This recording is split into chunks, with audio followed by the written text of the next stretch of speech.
As we usually do this time of year, we want to welcome all of you music refugees. Yeah, that's a good name for them. That's what they are. That's it is. And we're not proud. We welcome you as if you're family. It is the 3 weeks, a notoriously difficult time for the Jewish people. Yeah.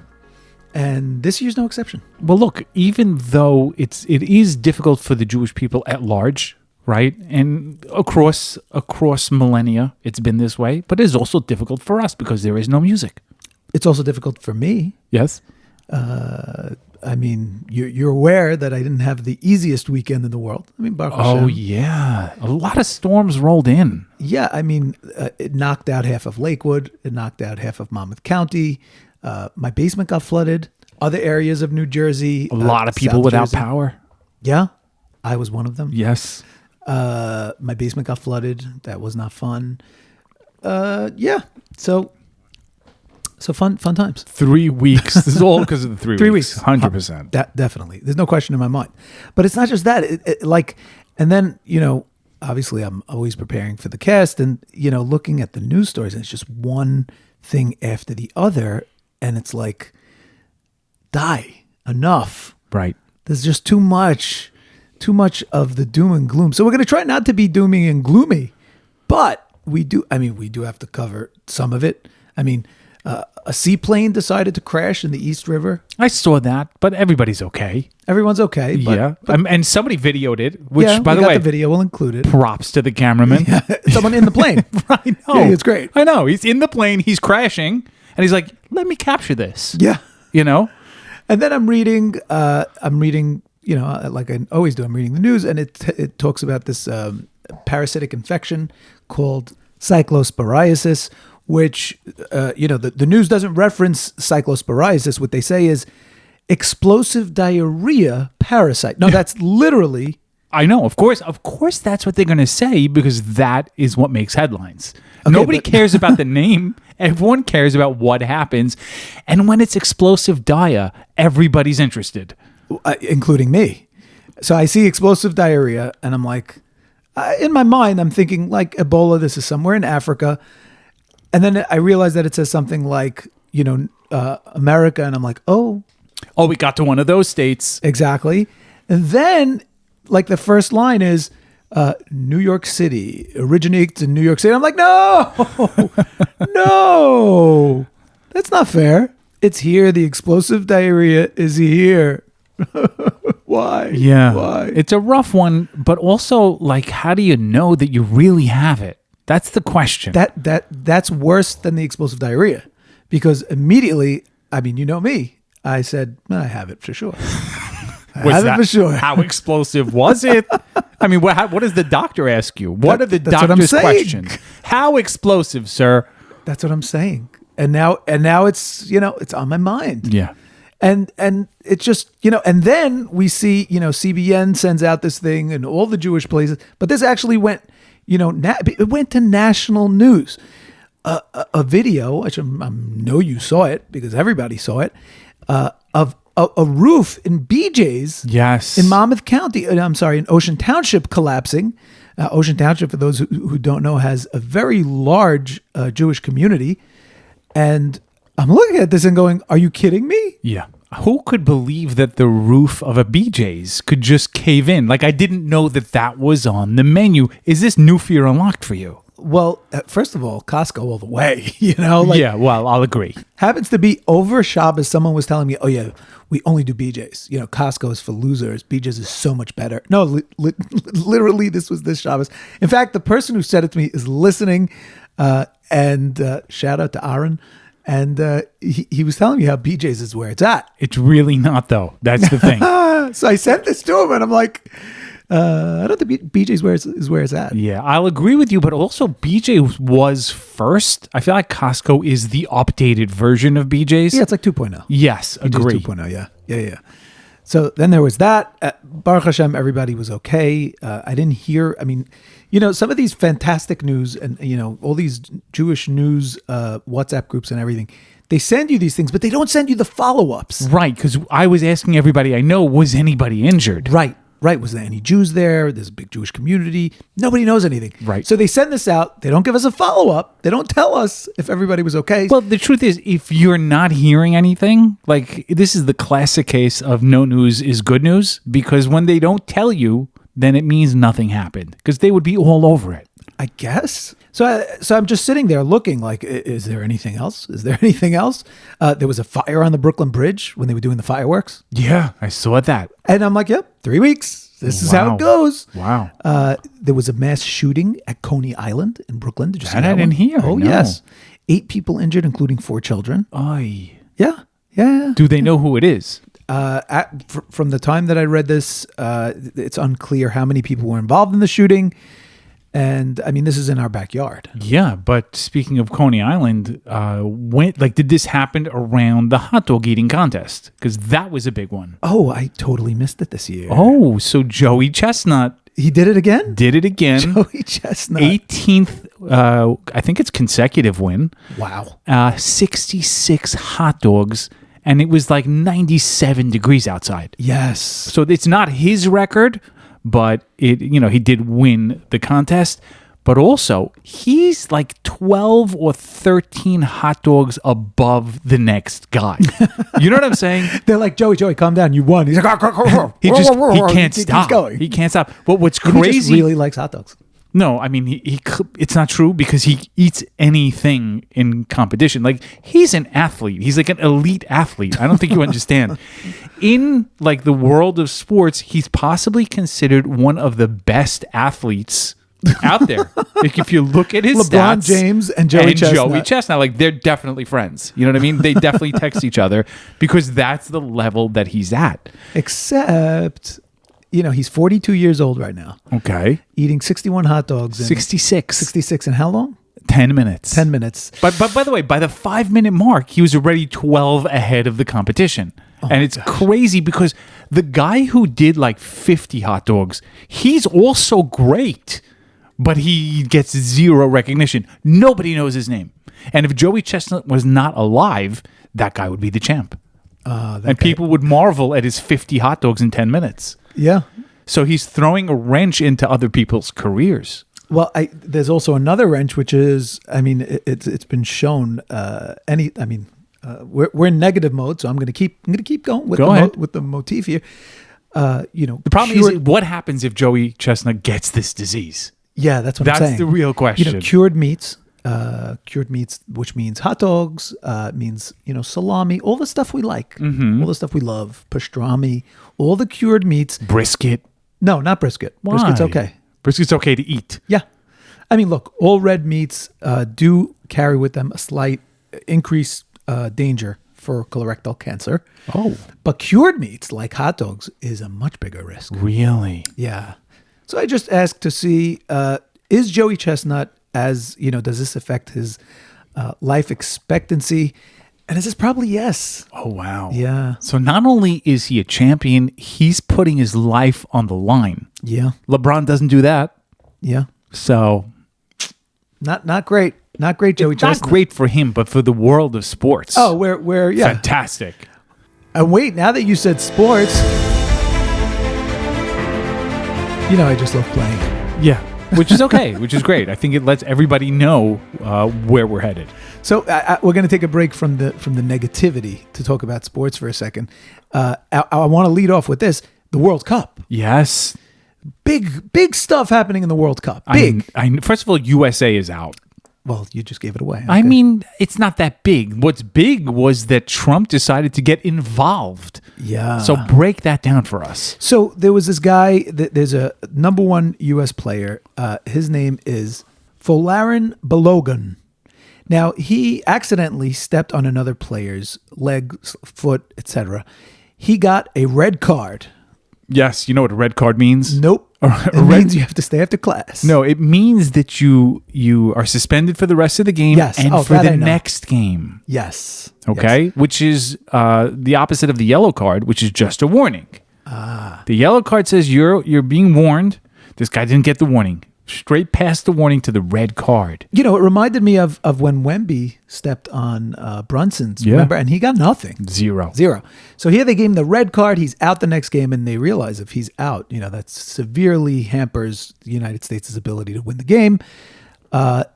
Trump got involved, and, you know, Trump, you know, the FIFA? How do you pronounce it? FIFA's fine. It's FIFA? Yeah. Okay. Him and Trump have like a situation. Yeah, a situationship maybe. A situationship. Yeah. He called him. And he said, I think you need to relook at this. Yeah. This is very important. That's exactly what he did. And not only that, did you hear him speak? He's like, I know quite a bit about sports. I used to be really good. I mean, he was just going on and on about how much he knows and how this is not really a foul and it wasn't deserved, et cetera, et cetera. And he got FIFA to overturn it. They reviewed it. And then they overturned it. And wait, did you see that the president of FIFA was in the White House? Infantino, his name is. Infantino gave him a red card and a yellow card, like a holder, like the same thing that the refs have. And Trump takes the red card and throws it at the press, which was even funnier. I didn't see that part. Yeah. Then Belgium, who the United States was set to play, they were playing and they were going to continue playing them. Belgium went crazy. Yeah, well, of course they'll be upset because, you know, you're getting politicians to step in and like get involved in the game, and it didn't even help. Yeah, but you know what? At the end of the day, if you're reviewing it and it's on video, and it was clear from the video that it was a mistake. Yeah, that's the thing. Don't be a sore loser, Belgium. Even the people that dislike Trump, like even they were admitting that this foul was just not deserving of a red card. No red card. Red card. Well, anyway, it didn't help. Didn't help. The United States still lost. And then Belgium kind of rubbed it in. No, what'd they do? They tweeted, a picture of their victory, of them being victorious on the pitch. Yeah. And then they wrote, overturn this. We're done with Belgium. We're done with Belgium. Not interested in them. What came aside from waffles? Do we get anything from them? Zero. Some chocolate. Belgian chocolate. Come on. No, not worth it. Not worth it. I hear that. Not worth it. I hear that. Especially now that you have Dubai chocolate. Yeah, who needs them? Exactly. So there was an interesting stat that I saw, and it basically said something along the lines of a majority of the world watches the World Cup on Telemundo. Really? Yeah, isn't that interesting? It is very interesting, especially since this past week, I saw the Telemundo cruise outside the Empire State Building when they were covering, the people that climbed up. Yes, which we're going to talk about. Yeah. So I was wondering about this, and even in the United States, now these are people who do not speak Spanish, right? Telemundo is casting and doing the sportscasting of the show in Spanish. Americans who don't speak Spanish are watching the World Cup on Telemundo. But why? Isn't it all Spanish language? Yes. So how do they understand? So I'm going to show you why right now. I came with receipts. This is one of the games being covered on a American English-speaking channel. This is what it sounds like. Team Ream, only man there, able to steer it to Adams, flicks it along Tillman. He's got Balogun making a run off him. Can he get around to that ball? Took a deflection. Balogun scores. Flo Balogun, first to react to the deflection. He'll do the LeBron celebration. It's 1-0 U.S.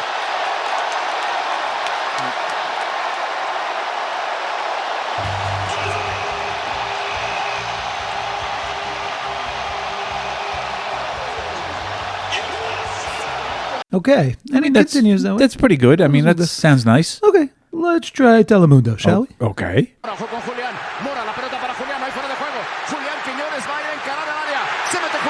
primero de México puede ser Julián.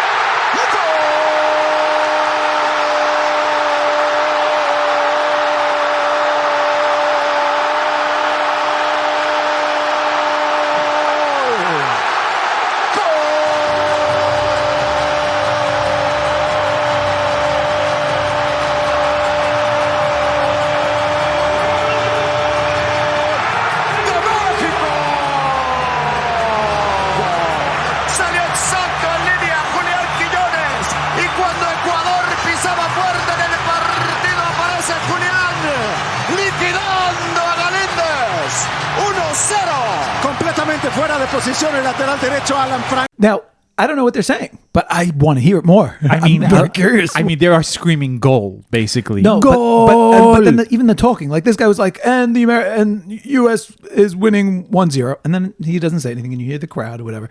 These guys are like, 1-0, right? Yes. Well, the truth is, even though the Jewish people don't proselytize, we should get that guy because he could blow shofar unbelievable. Imagine a schmooze. The Shabbos schmooze he gets up. You realize how long that goal this man has lungs. The lungs for it. Imagine the tekiah gedola that you're going to have. Yeah, this guy's got the lungs for it. He definitely has. But I totally get it. You know, I don't watch the World Cup. I don't care about the World Cup. But if I did, it would be with Telemundo. But by the way, you did end up watching the Knicks games, and you did end up enjoying it. Soccer, or I should say football, much more exciting. Like, I feel like I should commit myself now because there's like 10 days left. Interesting. I'm telling you, we should commit. We'll come to the cast with much more information. But I can't do it. I don't really think I could do it. You know, at least basketball, the scores are like, 100 to 99, whatever. Soccer, it's like 1-0. Right. I can't do that. That's a huge investment for a very, very small return. Wait a second. So you're invested in the score? It means nothing's happening. They're running around, kicking the ball, and nothing happens. No, but you're getting, like, they're shooting it at the goalie, and he's got to block it, and he blocks it. Like, and you have a team that you're rooting for. You know what I'm saying? Well, it's not the USA. USA's out, so there's really very little. But who are we going to root for? Mexico, because they're our southern neighbors. Argentina. No. Argentina. Yeah, Argentina. I would vote. For Javier Milei. Yeah. I think we should do it because they're doing really well in the World Cup. Take one for the team. Yeah, I think like we should at least just invest ourselves just a little bit. If not for us, then for the listeners, we should just watch a game. I can't commit just yet. I will consider it, but I can't commit. Okay, because with the Knicks, it was New York. I had a vested interest. I know. I get it. I wanted, But I talk to people, and they're very updated, and I feel almost ignorant. I'm an Amaretz. Well, two separate points. Number one, yes, you're an Amaretz. You're ignoramus. But second point, you also don't know anything about sports. I feel left out, and I want to be able to converse with these people. What about walking around the city in every single, bar and restaurant, people cheering It's and there's Europeans. signs? Those are Europeans and people of European descent. Yeah, and we're going to get into that because we started talking about the Europeans. But before we do, I do have to jump back into the 3 weeks for a second because every year on Tisha B'av, it's always like, you can't learn, you can't eat, can't drink. It's a difficult day. I mean, it's supposed to be, but you want to get yourself into the head. You want to get yourself into the mode, and it's hard. And I know I put pressure on myself to get into that head because Chazal teach us, the rabbis teach us that those who don't mourn for the Beis HaMikdash will not merit seeing the third Beis HaMikdash. Well, I think it's quite the opposite. It's like if you do mourn, you'll be able to see, but of course your mind takes it to the negative. Right. So I thought this was very interesting. I saw this ad, and this is for yet another Tisha B'av movie, but no. This one actually looked interesting. This caught my attention.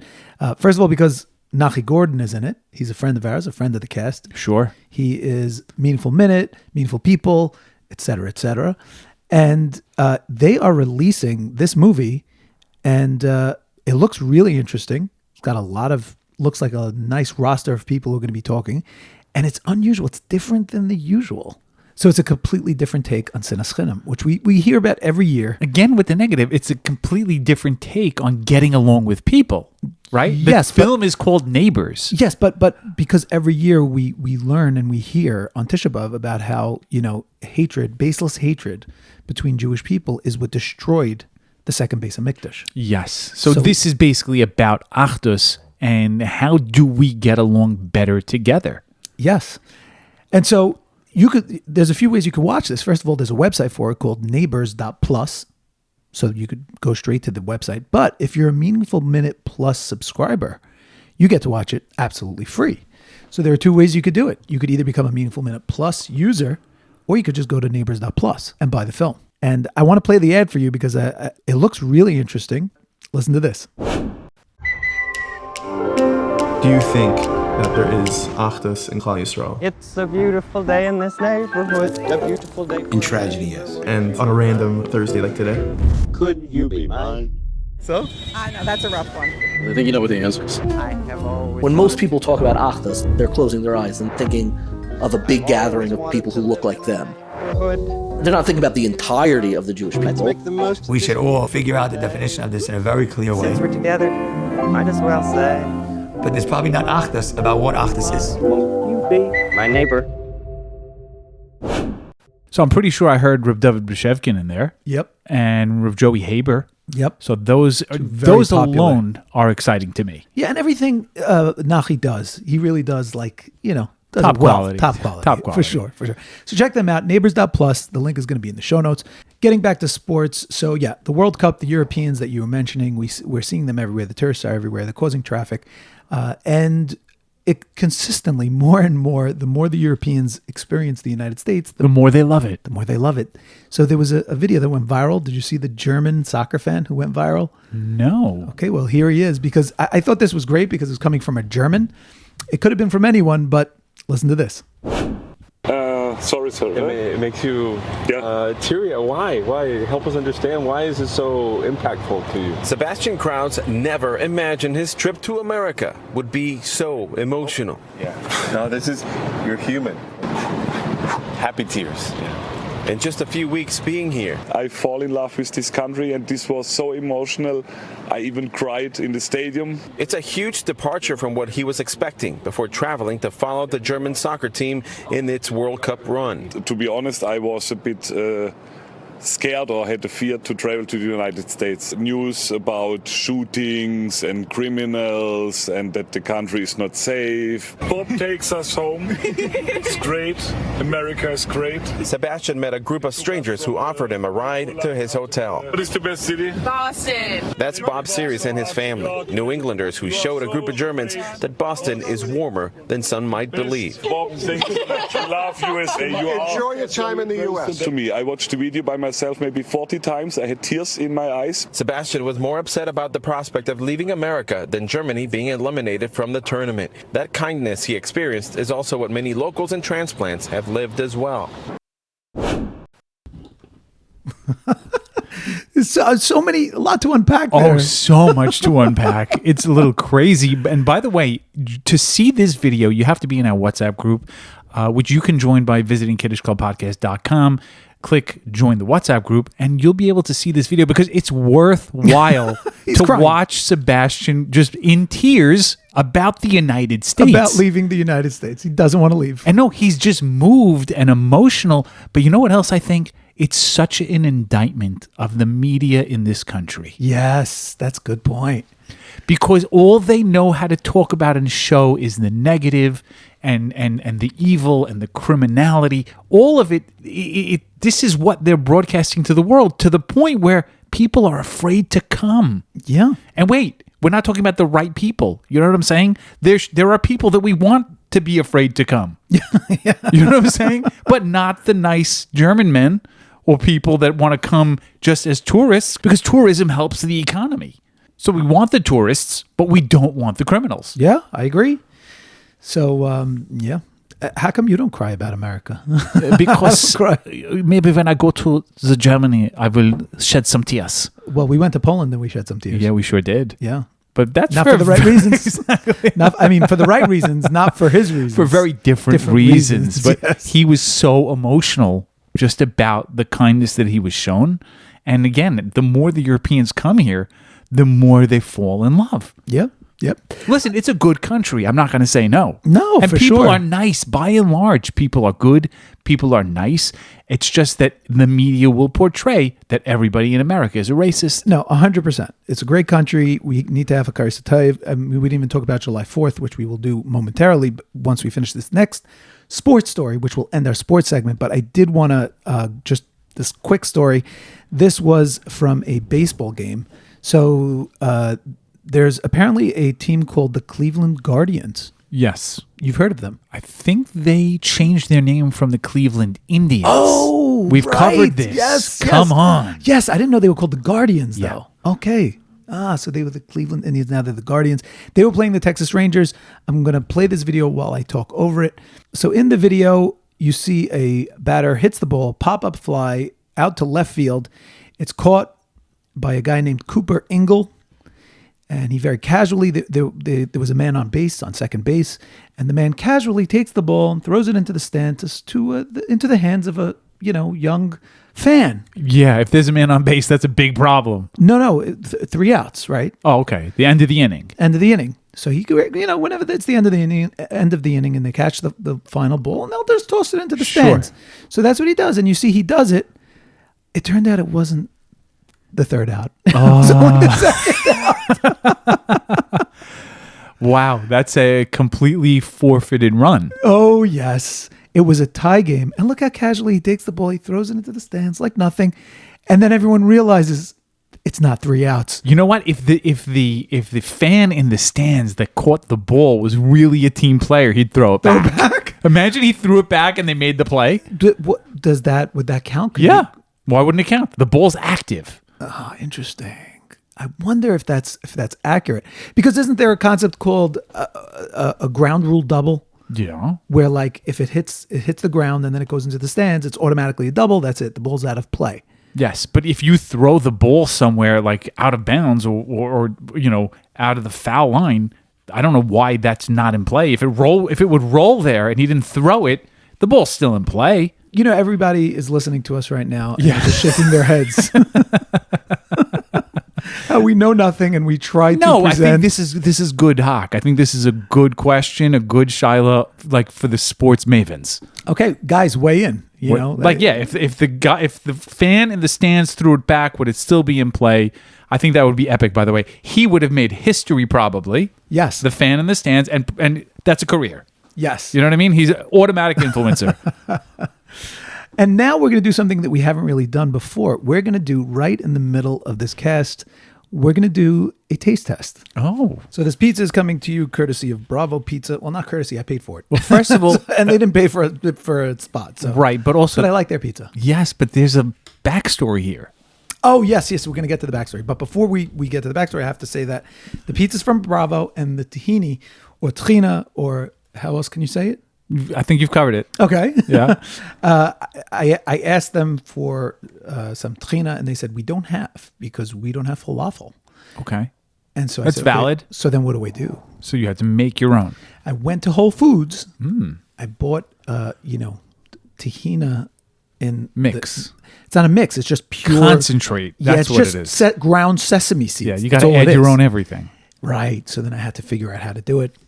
And you tasted it. Yeah, it's baseline. It's baseline trina. Okay. It's like good enough. Yeah, this is what a pizza store would have. Okay, exactly. It's not gourmet. Sorry. I'm sorry. Well,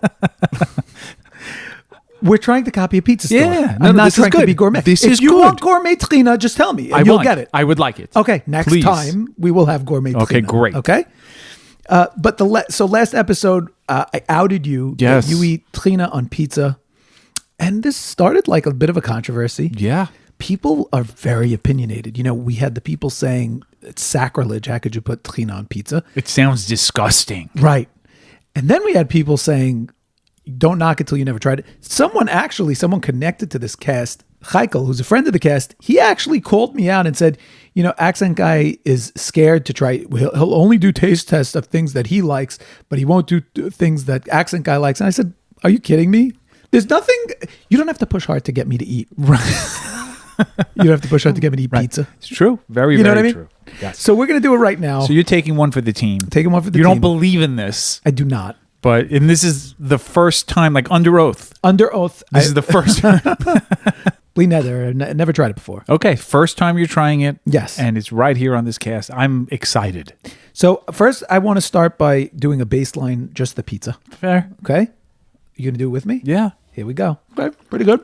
That's good pizza. Good pizza. Yeah. I mean, look, the undercarriage is a little bit weak. I'm not going to say no. Well, it is reheated. Right. Okay. It's not. I couldn't do it fresh. I mean, we're not recording right when I had to keep it as a surprise. Now we are going to. Now, how much trina am I supposed to? You're the maven. Okay. You Yeah. gotta tell me how much. Listen, am I it's a putting? slight dip. A slight dip. Whoops. You know what? It's Like the that? wrong side. You're on the wrong side. It goes I on can't the put it on the cheese? Yeah, it goes on the No, top I can't side. do That's that. what it does. Oh, no, come on. It's just how it's done. All right, here we go. How's that? That's fine. That's good? fine. It's enough. All right, here it is. That is so good. Nope. Nope. Nope. This is not for you. So I'm going to say nope. Look, Right. Is it as bad as everyone's making it out to be?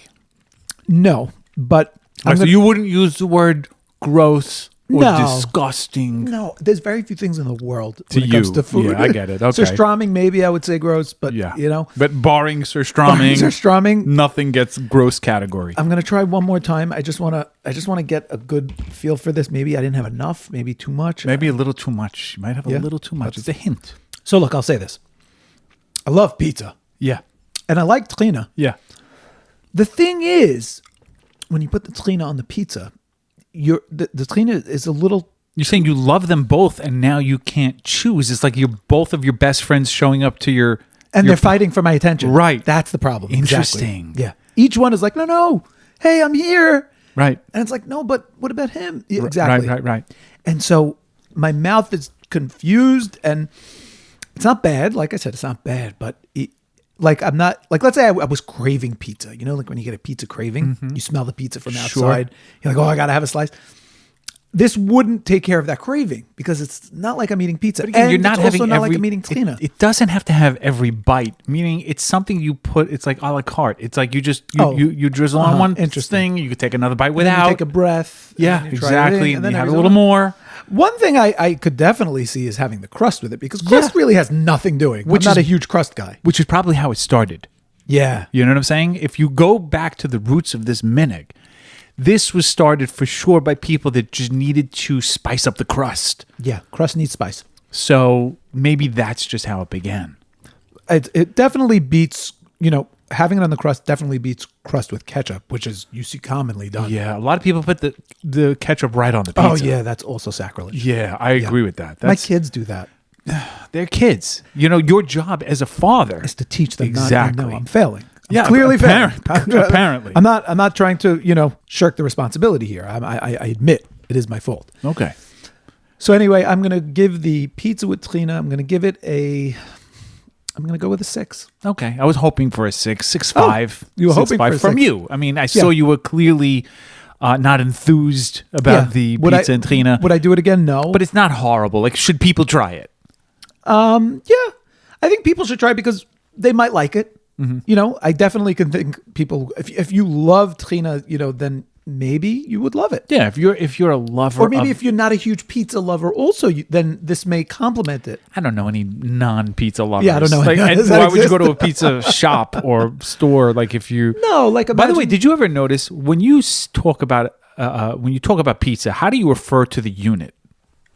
The unit that you buy. Pie? No. The singular unit. Slice? A slice. Do you know Goyim say a piece? No. Yeah. No. That's a fact. How do you know? Because I've seen the pizza video reviews and they're like, can I please have a piece of pizza? They don't call it a slice. Really? Yeah, I think that's like a Jewish thing. Really? Maybe you hit the AI. So Google is saying when ordering pizza, a slice is the correct and most common way to ask for an individual portion. A piece is generally used when casually describing a share from a whole pizza or if you're breaking a slice into smaller, informal chunks. And in fact, it seems like there is a lot of discussion about this. Here's a video where a guy on the street is asking a New Yorker exactly this question. Let's see what he has to say. I got a few questions for Assad. Slice of pizza or a piece of pizza? I have never used the word piece in my life. I hear you saying piece of pizza. I'm going to think you are not from New York City. We like piece. Oh yeah, piece is good. So there you have it.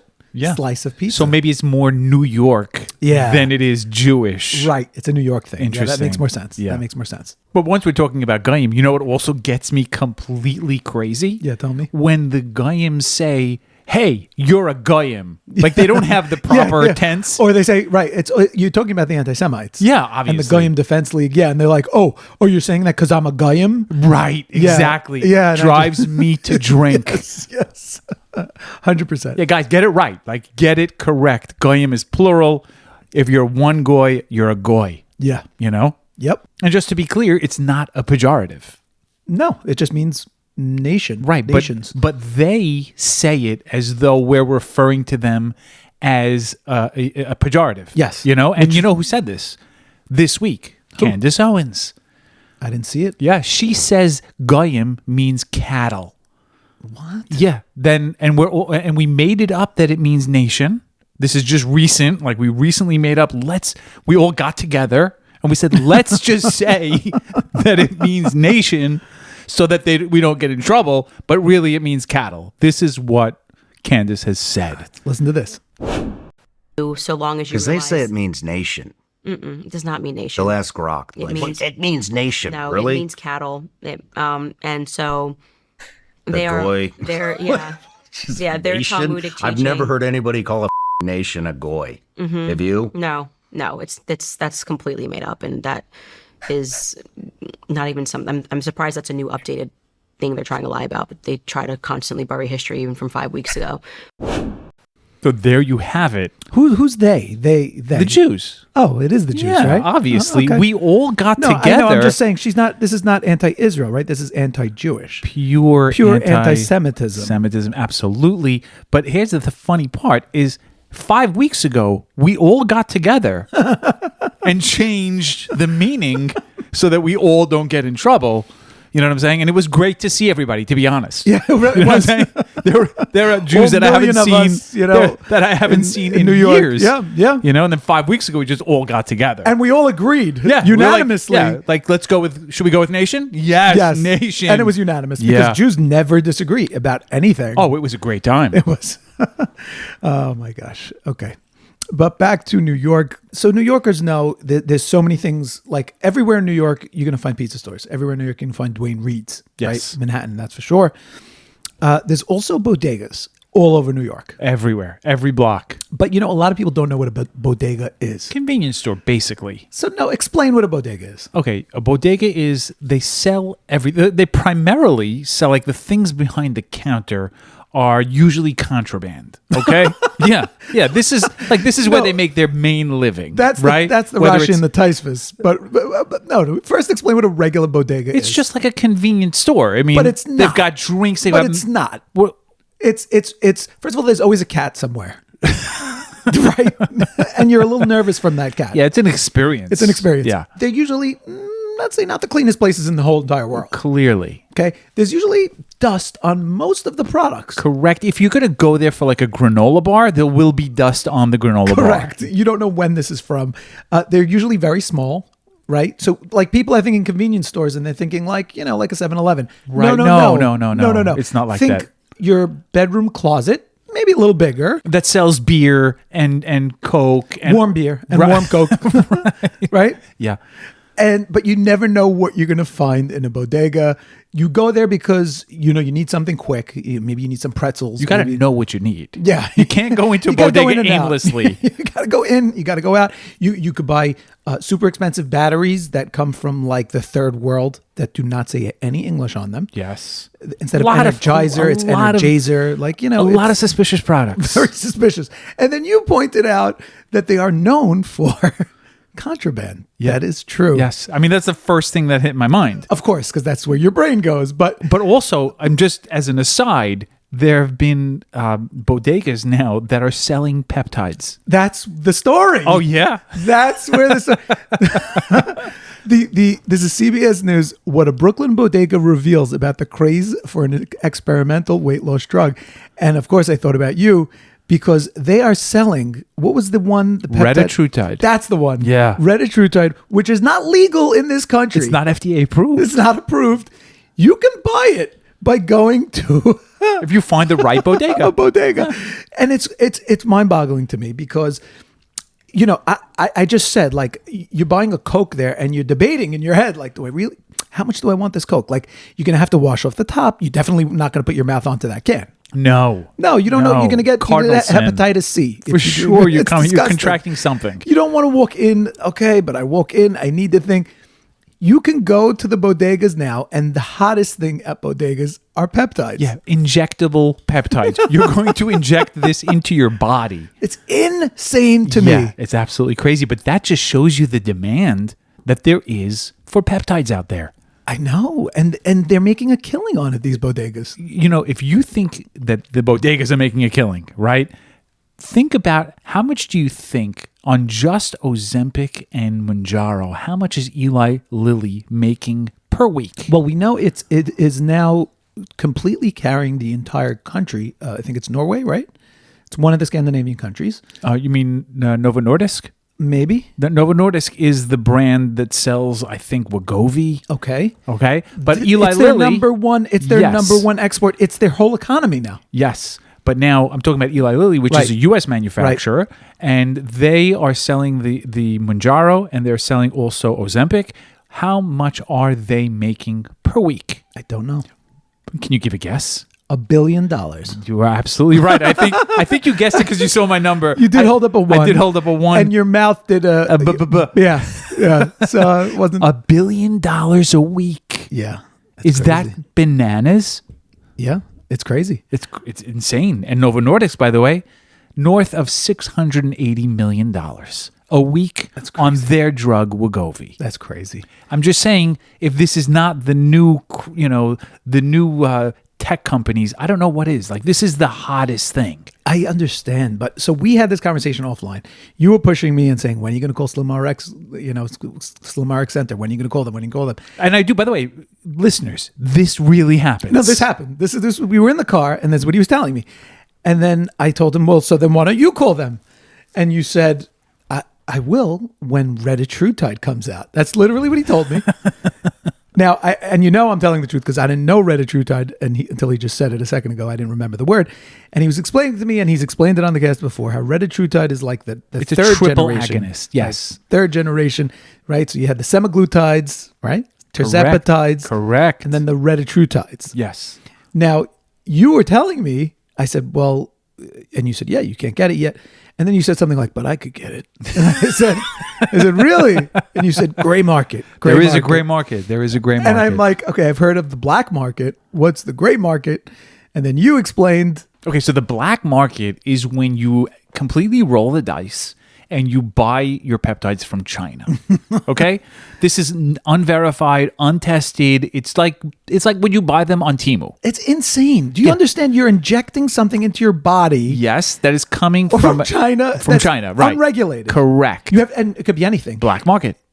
But it could be trina in there. Yeah, you don't know what's in there. By the way, people are. Like, there are clearly That's people scary. that are getting bamboozled and just getting fake peptides. And they could be, it could be dangerous. It's usually not, because Okay. why would you give them something expensive or right? You know what I mean? And you're going to lose a customer. But just what put water in it. Right? But put baking soda in there, and then everybody's happy. Like, they're shooting up, and they think it's whatever it is. They think it's Retatrutide, and they're not really losing weight, but they contact customer service. Yeah. Like, no, you need to wait 2 months. Not take off a Give weight. it more time. Right? Stop eating so much also. And then it is not a miracle.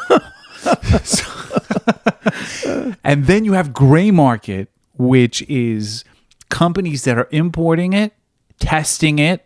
It's still unregulated. It's still not FDA approved, but they're selling it. And it's still illegal. It's still, well, it depends. Like, you can't go to a website and just buy it. Well, technically you can, because they're selling it for research purposes Oh, only. so I have to say I'm a researcher. Right. All you're going to do is just, pour some out onto your microscope and just take a look at the compound. Right. So I wouldn't do that. Right. That's a little scary to me also. Okay. It's a gray market. It's not legit. Right.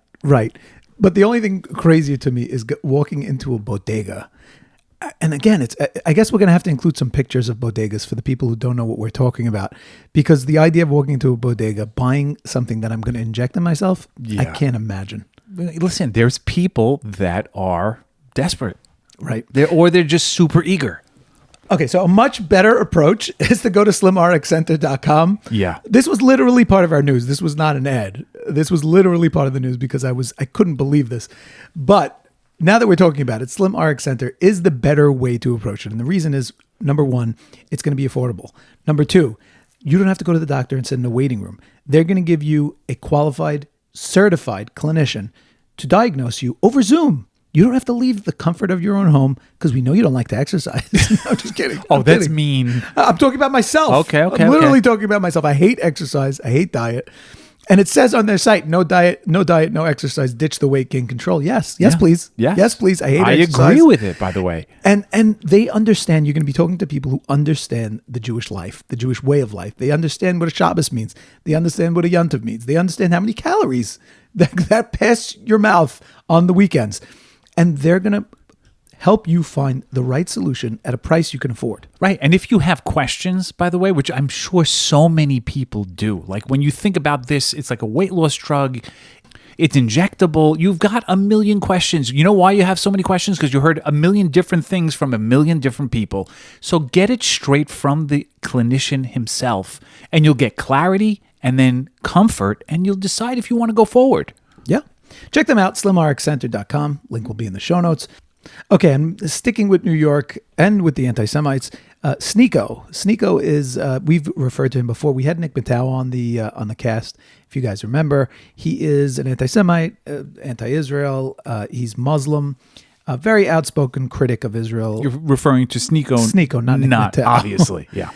So here's a video that came out over the weekend. I think the video speaks for itself. This is Sneeko. He's the one who you're going to hear in this video. This is the Islamic Republic of New Yorkistan. Islam will be in every household. Inshallah, the whole world is Muslim. Welcome to Mamdani's New York. You see this city? You see how it looks? Inshallah, your city looks just like this too. Nothing in this video surprises me except New Yorkistan. Yeah, what? It surprises you that Sneeko would say such a thing and that they have people that are Muslims that want to take over the world? What surprises me is that nobody has an urgency about this. Like, because this is what the Muslims want. They want to take over everywhere in the world. Like, they won't rest until the entire globe is Muslim.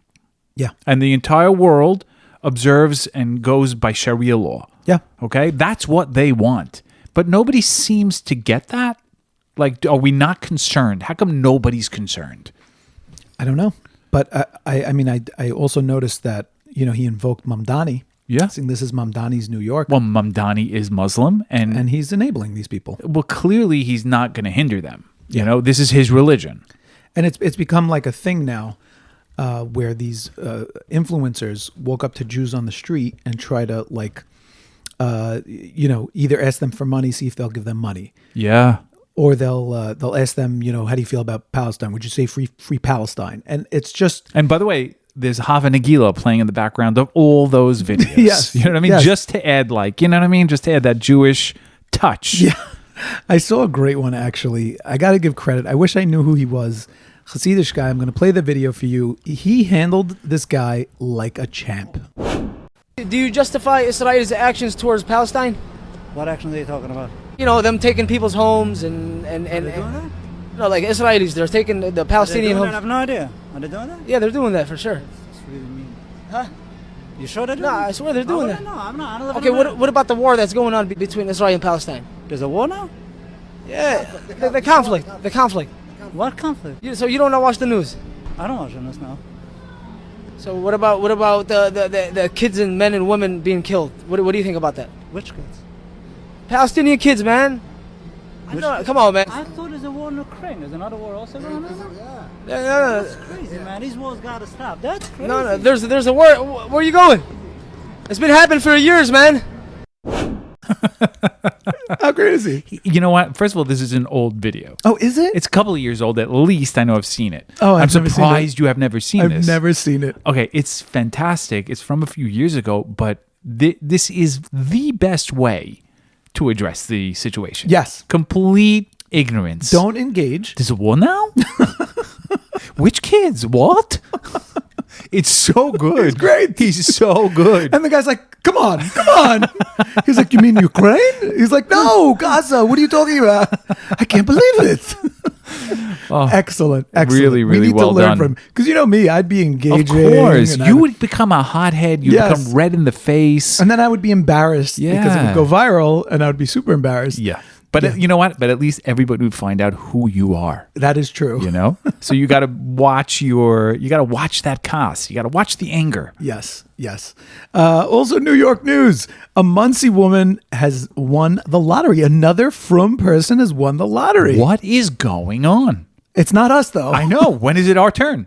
Well, no Einharater, first of all. No. Sounds Listen, like I'm we so are. happy. Yeah, like me I'm too. so like, why should it go to anybody else? Like, if it could be one of my own. Yeah, for sure.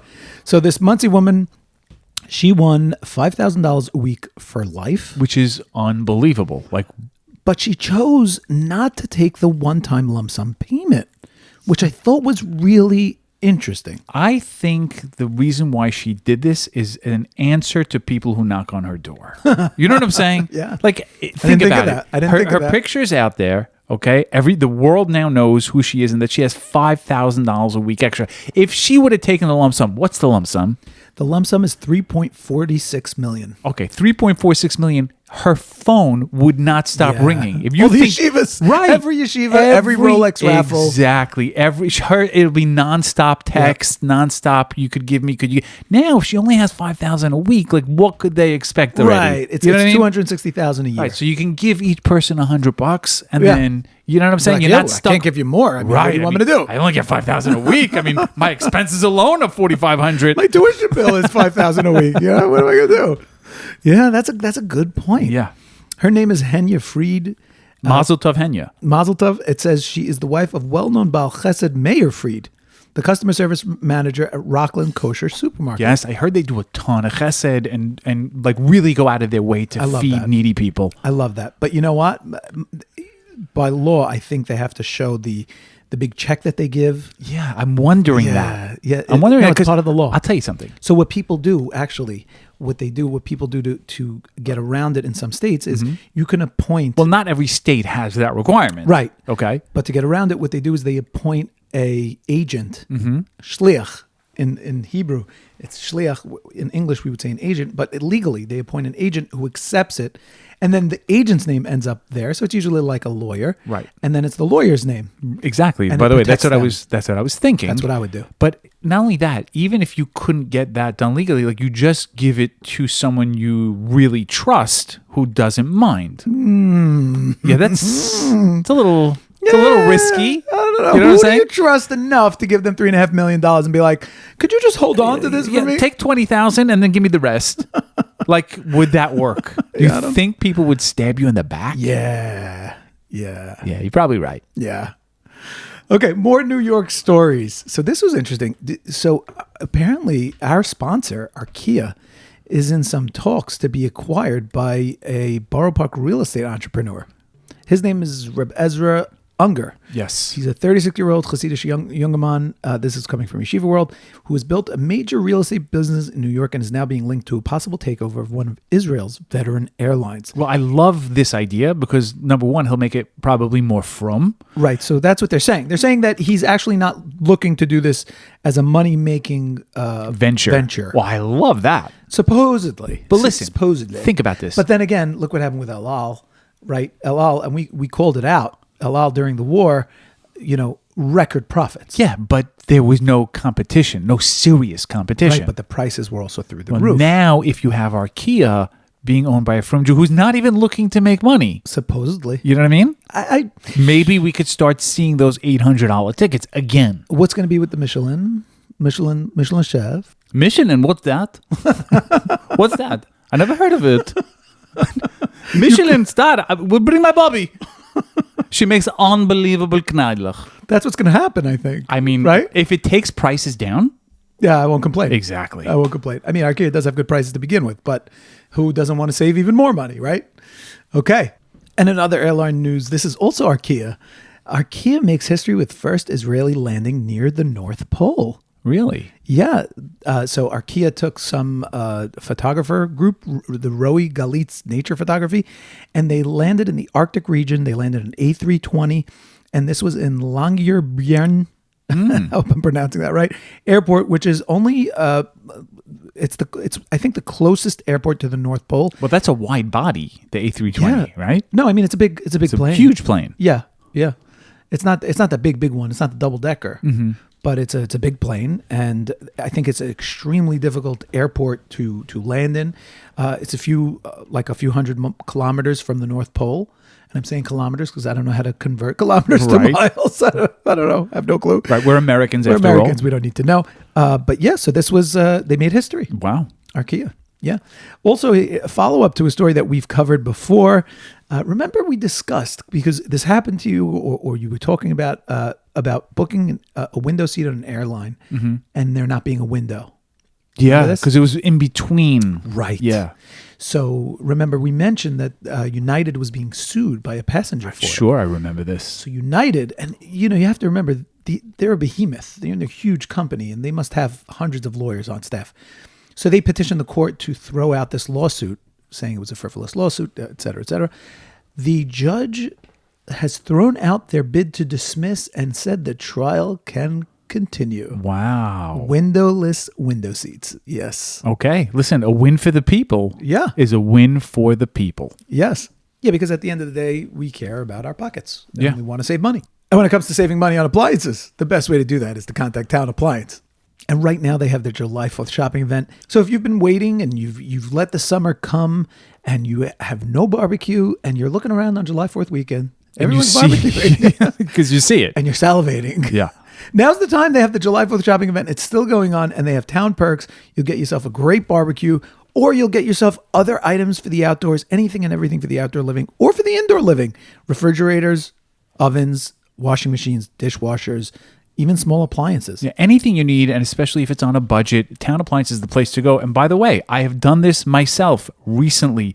The customer service is off the charts. I mean, it was really amazing. The delivery was quick, and the installation seamless. Everything kind of went perfect. So if you're looking for an appliance or you want to upgrade, Town Appliance is the place to go. And if you're somebody that needs to see your appliances before you buy them, you can hit them at one of their showrooms. They have one in Lakewood, New Jersey, one in Cedarhurst in the Five Towns, and one in Baltimore. So there's really no excuse not to get the appliances you deserve. Check them out, townappliance.com. Link will be in the show notes. So we spent a lot of time this episode talking about random things. Yeah. Yeah, I've noticed. We didn't really get to a lot of the real news because I'm bored of it. I mean, look, how much can we talk about Iran? How much can we talk about? Okay, we just need to be updated. Okay. You know what I mean? Go quickly. Quickly update us what's happening in Iran, because I know the United States just attacked Iran again. Okay, so a bunch of things. So first of all, there was the funeral. Yes. Major funeral. For Khomeini. And all of Khomeini's kids were there. Okay. Except for Mujtaba. Mujtaba was not there. He was busy with another thing. I could not make it. I had the physical therapy appointment. My leg is not working like it used to. Yeah, because he doesn't have legs. That's kind of why. Does anyone still think he's alive? Because no, he's not alive. You don't think so? No, he's not alive. Come on. He didn't go to his father's funeral. He's the new supreme Ayatollah. Leader. Yeah. He didn't go to the funeral. There were hundreds of thousands of people who attended. Mm-hmm. Maybe he thought he'd be a target. Well, that's what they claim. The Iranians are claiming that he was going to be a target in Israel, yada, yada, so he couldn't come. Can't they send and us... everyone else could? Can't they send us anything? I don't need a lot. Like, just like a lock face. of hair, a finger. No, I just want like a selfie just of his face. Right. Just blink once. It's because he's not alive. Is that what people are saying? I think... If I had to wonder, I would think that there's a lot of talks going on inside of Iran saying, let's just use AI. We'll make a video, we'll use AI, and nobody will know. No, I don't think you can make a Mojtaba using AI. Why not? We've seen tons of them. Yeah, but you know that they're fake. Right. Like something that's believable, I don't think that they can come up with that using AI. Right now, we are a bit tight. We cannot get a subscription for the AI. Yeah, but very soon, when we get the money, we will. Yeah, he's not around. He's not around. I can't believe you're telling me this. I'm sorry. Also, they attacked 3 tankers in the Strait of Hormuz, which they're not allowed to do based on the ceasefire. Mm-hmm. The United States now has responded, as you mentioned. They have responded with military strikes. They thought that they were going to be safe so long as Trump was in Turkey. Yeah. Because he was traveling. He's in Turkey. Yeah, we didn't get to that yet. We're going to try to get to that too. But I think, like, don't you realize already, like, this is what Trump does? Yeah. You know, he authorizes things like when he's out. Yeah. You know what I mean? So you think like, oh, we're good. He is traveling. Don't worry. And then boom, he hits you. Yep. There was also videos of like people at the funeral like throwing stones at a picture of Trump. Did you see that one? Yeah. What do you mean? They had a ransom. They were offering $100 million. Oh yeah, yeah. And they also had other pictures. Did you see who else? No. They were holding English language signs, which is interesting because nobody in Iran really speaks English. With pictures, for example, they had pictures of Ben Shapiro. Really? With a target on his head, and it said 20 million. Oh, wow. They had a picture of Laura Loomer, also Jewish, 20 million. Here's the question. Do they have a payment plan set up? Because they're broke.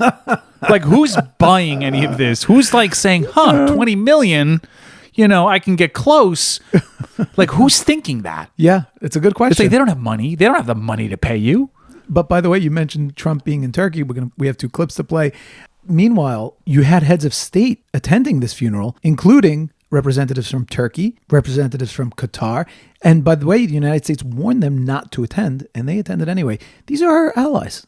But yeah, they're better allies than Israel, according to Tucker.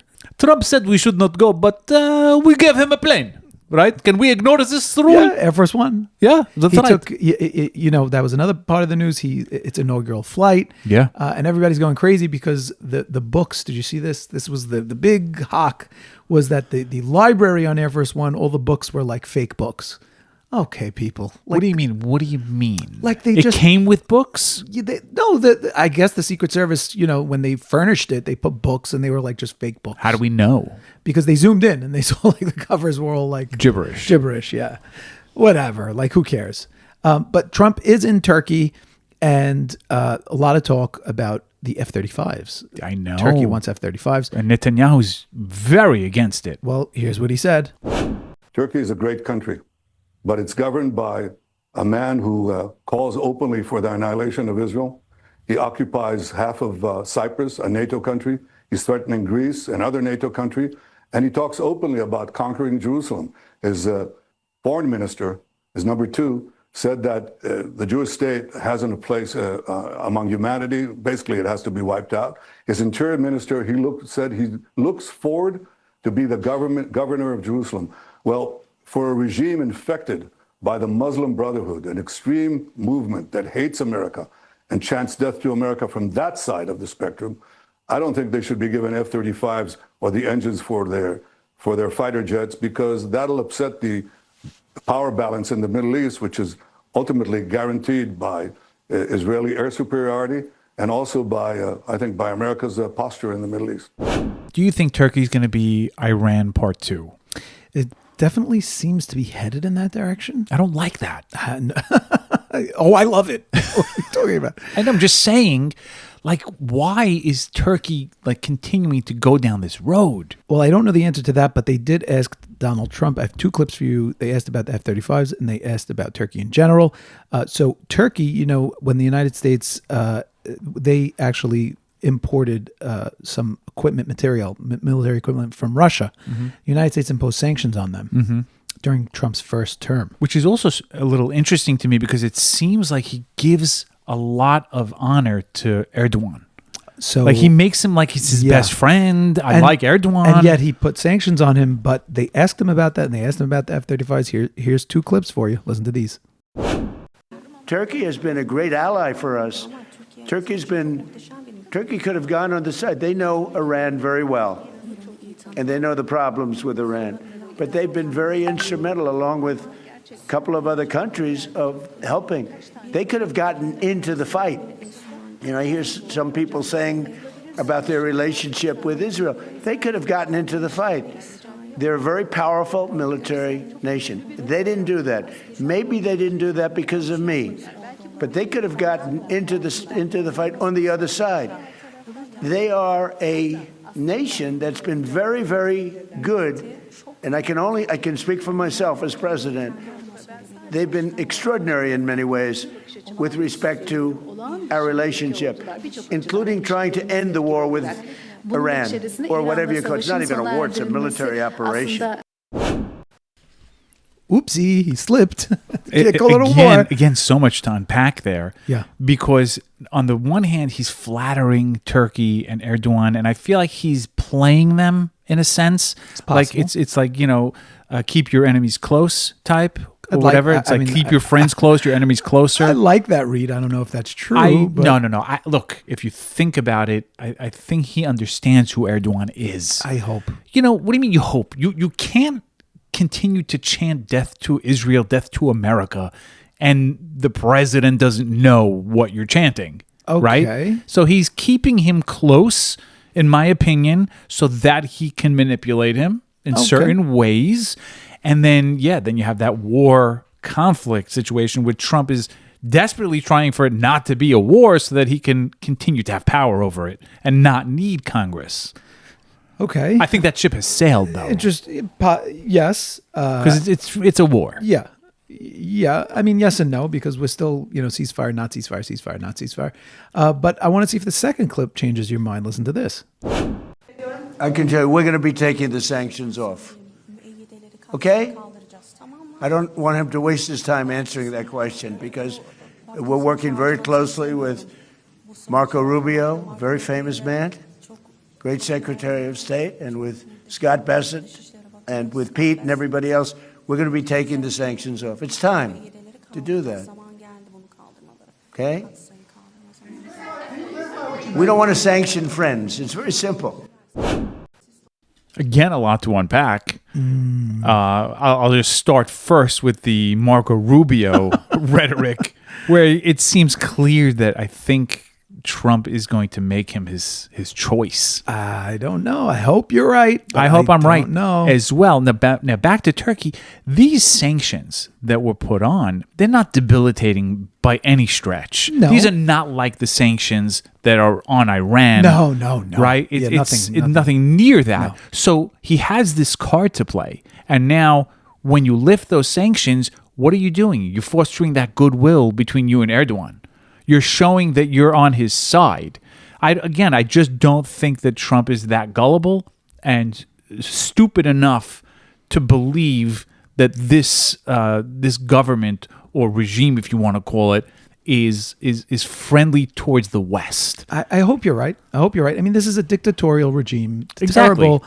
Even in this week, a stand-up comedian was arrested in Turkey on charges of insulting Erdogan. So, not surprising. But I mean, this is like Russia, right? This is the same. He's a strongman dictator. I agree with you, but Trump knows all this. I hope you're right. I mean, I come hope you're on. right. I don't know. Okay. I don't know. All right. He's lifting the sanctions. Maybe you're right. I don't know, but I hope you're right. It's a card. He's just playing a card in his hand that doesn't really make a big difference. Lifting the sanctions, nothing. But when you say you don't put sanctions on friends, how much goodwill are you fostering? Okay, and but at now the end of we the day, can control him a bit more. Okay, hopefully you're right.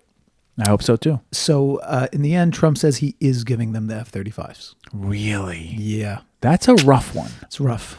It's very rough. It's very rough. Well, Israel still has the Adir. They can't get the Adir, the F-35 Adir, which is Israel's, enhanced version of the F-35. I mean, I get it, but how far off is it? You know? Yeah, not good. Not good. But we want to end on a high. There's a lot more to get to. If you want to hear the rest of it, of course, you're going to have to subscribe. You're going to have to go to kiddishclubpodcast.com or kccast.com, click on Become a Subscriber, or do it right in the Apple Podcasts app. But we're going to end on a high. So we covered the devastating earthquake in Venezuela. Yes. Of course, who offered assistance to Venezuela? Probably Israel. Israel. And Israel has, they have very advanced teams with high-tech stuff, and they're crazy suited for these types of missions. Mm-hmm. They do really, really well. So believe it or not, Venezuela, who, has always been very anti-Israel, the president of Venezuela this time praised the IDF rescue team that came to help. I'm going to read you the quote. Quote, I would like to announce that yesterday we received a highly professional and skilled team from Israel who arrived as a result of a connection established through the Jewish community in Venezuela. And most importantly, there's a team of experts who are capable of determining whether there are any living people in a particular location or whether there are spaces that need to be evacuated even before any other process of infrastructure restoration can begin. I am grateful to them for this. They have already held meetings with the authorities in Venezuela. This is a team of very high-level training and professionalism, and I hope that we can continue to make progress at this stage. So that was nice. This was no easy for me to say. Oh, for sure. But it is the truth. And the fact is, the more you give Israel and Jewish people a chance, and have some firsthand experience, the more you're going to be impressed. Yeah. And if you stop taking your advice from the media and from influencers that dislike Israel and Jews, you're just going to be stuck in that quagmire and you'll never get out. Absolutely true. We covered this once before, but now there's another updated story. In a first, scientists from NTU Singapore and Waseda University, and we're talking about the earthquakes again, they've now developed a diving suit for cockroaches. Here it is. Here's the picture. So it's not enough that they're in the basement. You want them to be able to go into the pool? Like what is... and be able to snorkel and to scuba in your pool. That's what I'm saying. Like the only thing more terrifying to me... the only place I know for sure wasn't going to run into a roach is in the pool. Now you take a dive in your pool and sure enough, there he is. There they are with their suits on. Diving suits. What is this about? So remember we talked about this. They're talking about using cockroaches for earthquake victims because we spoke about in Venezuela, there's still people trapped in the rubble and they don't know where they are. Okay. And that's what Israel's trying to help. So they use dogs, obviously, but dogs can't get into the cracks and crevices, but you know what can? Cockroaches. Yeah. So I don't like it, but it is true. If chas v'shalom, I were to be in rubble, don't send the cockroaches. Just leave me. Just leave me. Leave me be. Yeah. Because if I see a cyborg roach like this with the wires coming out of him and a diving suit and this guy can breathe underwater, You'd live with PTSD for the rest of your days. No, so just leave me. Exactly. Leave me there. But didn't they have something like this with mice? Yes. So what? Like, is it that bad? Like we can't get, like the mice can't make it through? The mice are enough. No, roaches. We need the roaches. I don't like this one bit. Agreed. But also Venezuela, and we'll end with this story. This was really nice. So there was also Zaka came to Venezuela. Wow. Yeah. Zaka, for those who don't know, they're the guys who go after terrible events happen. They're famously known for finding every, hard to talk about, every body part and ensure... Yeah, even the blood, because all of it needs to be buried. Exactly. Cover the mace. We treat dead bodies and all pieces of dead bodies with the ultimate respect. And so they were there in Venezuela, and somebody came running over to them, a young Christian, and he was saying how his mother was trapped or whatever. He didn't know how to, he needs help. And Zaka helped him. And they, in fact, found her. Unfortunately, she didn't make it. But this boy was very thankful and very grateful because at least now, he has closure. He can ensure she gets a regular burial. He said that he had dreamed that Jews would come to save and help. And when he saw the volunteers arriving with their kippahs on their heads, he realized that his dream had become a reality. Wow. At the son's request, an impromptu and moving ceremony was held at the site of the destruction, in which Zaka volunteers, together with the family, recited the Psalms, Song of Ascents, I will lift up my eyes to the mountains. So Esa Enai. Exactly. And we have a clip of it. It's pretty moving. Here it is.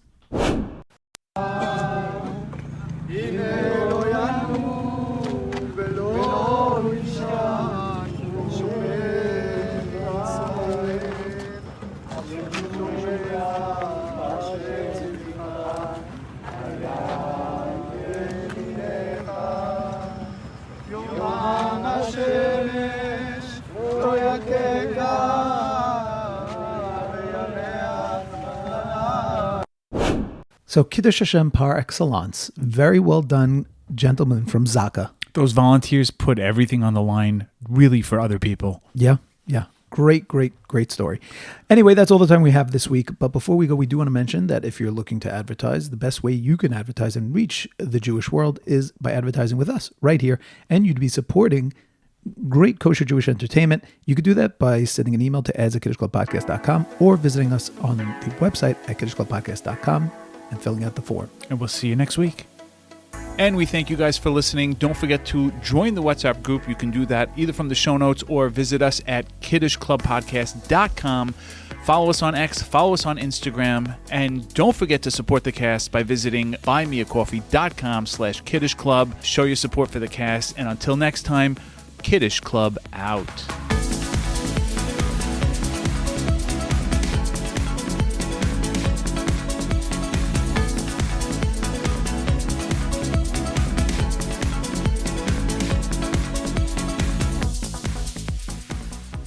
And this episode is copyright Kiddish Club Media.